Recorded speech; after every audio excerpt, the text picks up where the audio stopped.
siiamaani tänapäeval väga palju räägitakse, et ehed tuleks värskes augustuses keerutada ja liigutada, siis ta ei kasva sinna kinni.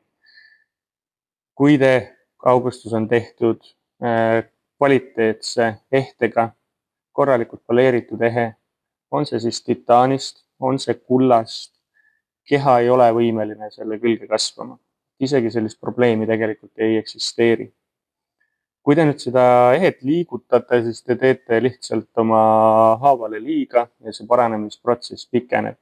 Kui te lõhute ära juba värskelt paranenud kude, siis see tekitab armistumist ja see lükkab igatepidi seda paranemisaega pikemaks.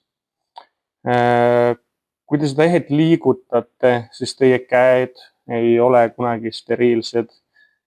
Kui te edasi-tagasi seda liigutate, siis on oht, et te tõmbate sinna sisse mustusbaktereid, mida iganes. Kui te seda keerutate ja ehtel on tekkinud koorikud, siis see karekoorik liigutades lihtsalt teeb liiga teie haavale. Sellel ei ole mitte ühtegi plusspoolt sellel liigutamisel. Me tahame, et te keha kasvataks augustuse posti ümber korraliku tunneli ja kui te seda teha ei lase, siis see ka ära ei parane.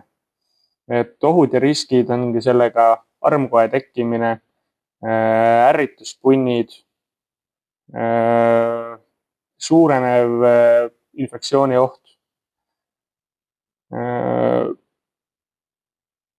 Selles mõttes ärge keerutage oma ehteid, sellel ei ole mitte mingisugust plusspoolt ja seda kindlasti ei tohiks teha.